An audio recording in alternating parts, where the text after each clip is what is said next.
Electric scooty और petrol bike के comparison में देखते हैं कि कौन सा हमें सस्ता पड़ता है। जिस तरह से मोबाइल की लिथियम आयरन बैटरी, लैपटॉप की लिथियम आयरन बैटरी 2-3 साल या मैक्सिमम 4 साल में ख़राब हो ही जाती है, उसी तरह स्कूटी की भी लिथियम आयरन बैटरी इतने समय में ख़राब हो जाती है, उसे रिप्लेसमेंट करना पड़ेगा।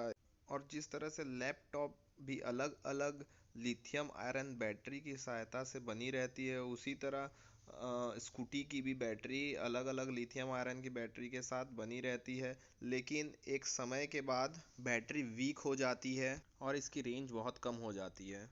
बैटरी प्रॉब्लम आने पर या रेंज कम मिलने पर जब हम इसे सर्विस सेंटर ले जाएंगे तो हो सकता है फिर वो बोले कि सर आपकी सेल ये वाली ख़राब हो गई है, जिस वजह से आपको रेंज कम मिल रही है। अगर आपको पावर पिकअप रेंज वैसा ही चाहिए जब आपने गाड़ी नया लिया था, तो अगर आप पूरा बैटरी पैकअप चेंज करवाएंगे तभी आपको वैसा रेंज मिलेगा। तो हम मजबूरी में करवाना ही पड़ेगा हमको पूरा बैटरी चेंज, क्योंकि कहीं ना कहीं इतने चार्जिंग से बैटरी वीक पड़ जाती है। 80-90 हज़ार की बैटरी चेंज कराना कोई मामूली बात नहीं है।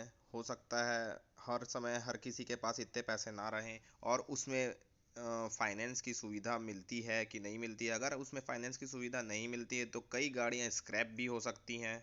आइए देखते हैं हम इलेक्ट्रिक स्कूटी और पेट्रोल बाइक में एक कॉस्ट कैलकुलेशन कि हमें कौन सी गाड़ी लेनी चाहिए और कौन सी गाड़ी नहीं लेनी चाहिए।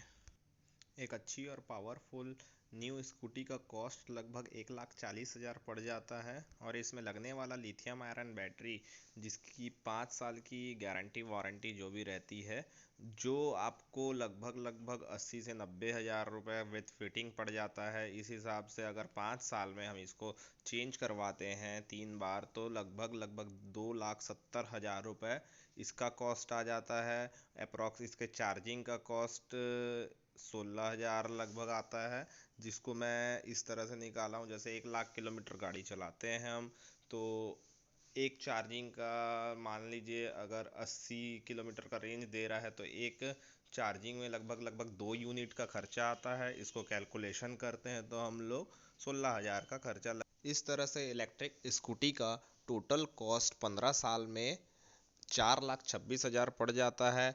और वहीं देखते हैं हम पेट्रोल बाइक का कॉस्ट। इसी तरह कोई भी 125 सीसी पेट्रोल बाइक का कंपैरिजन इससे करते हैं तो लगभग 1,10,000 में अच्छी से अच्छी 125 सीसी की डिस्क ब्रेक बाइक आ जाती है। इसका approx petrol cost and service cost सब मिला के हमको 2 लाख रुपए जो खर्चा आता है वो इस प्रकार है। जैसे हम अपन मान लेते हैं 1,00,000 किलोमीटर हम इसको भी चला रहे हैं, तो 1,00,000 किलोमीटर में अपन मान लेते हैं 50 रुपये पर लीटर के हिसाब से ये एवरेज दे रही है 125 सीसी की बाइक, जिसमें हम मेंटेनेंस चार्ज भी इसी में इंक्लूड कर दिए हैं। जो 55 की एवरेज देती है उसे हम 50 ही मान रहे हैं।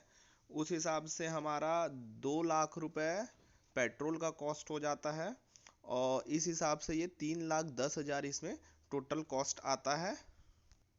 इन दोनों का डिफरेंस जो आता है, जिसमें पेट्रोल बाइक हमको बहुत सस्ती पड़ती है, 1,16,000 रुपये पेट्रोल बाइक सस्ती पड़ती है।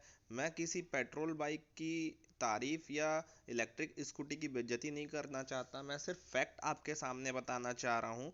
क्योंकि हम इलेक्ट्रिक स्कूटी को लगातार हम कहीं ले जा भी नहीं सकते, लगातार चला नहीं सकते, चार्जिंग के लिए रुकना पड़ता है। और दूसरी तरफ पेट्रोल बाइक एटमॉस्फेयर के लिए हार्मफुल होती है। इसे इसमें से निकलने वाला कार्बन जो पोल्यूशन पैदा करता है, इसके भी कुछ ड्रॉबैक हैं। फिर चार्जिंग करने के लिए हमें एक इसे निश्चित स्थान पर ले जाकर रुकना होता है। ये मेरा पर्सनल ओपिनियन है, हो सकता है कुछ लोग मेरे इस बात से एग्री ना करें। अब मैंने दोनों गाड़ियों के बीच का कंपैरिजन फैक्ट और फिगर कैलकुलेशन आपके सामने रख दिया है।